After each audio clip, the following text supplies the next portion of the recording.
You also refer to the fact that when this ceasefire agreement was being worked upon, the Hezbollah was also on board for it.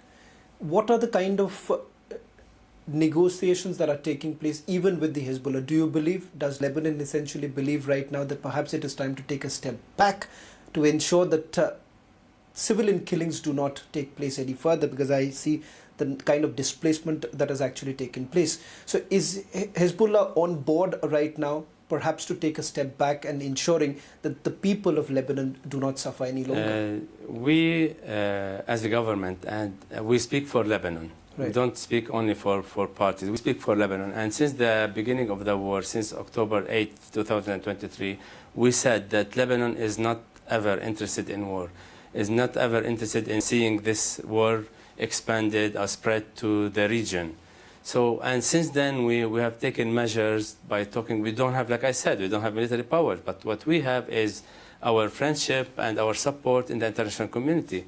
We have talked to all world powers and to people who have interest and to influence in the region to stop this war and to not to get Lebanon involved into this war. And if you've seen, yes, it's not secret, Hezbollah was exchanging fire with Israel, but it was very much wise and very much calculated, if I would say, and calibrated in a way that would not provoke Israel into a war. But it turned out that Israel has been provoking Hezbollah to get involved into a wider scale because they want to do what they are doing now. They want to invade Lebanon. They want a whole destruction, to see a whole destruction in Lebanon.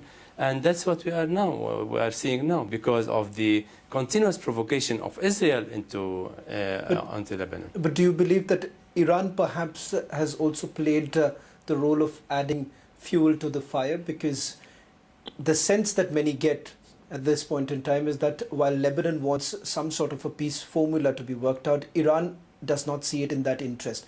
The GCC nations too perhaps believe that somewhere down the line, Iran is adding fuel to the fire.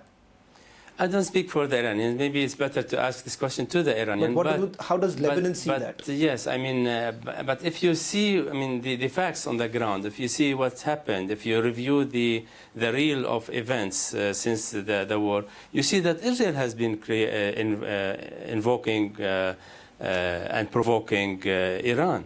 Israel has killed a senior leader of Hamas in Tehran. Israel has killed nuclear scientists in Tehran. Israel has bombed cyber attack on Iran's nuclear reactor. So it's the provoker is well known for everyone to see. So yeah, I don't say that Iran doesn't have interest, their own interest, and it's also again it's not a secret.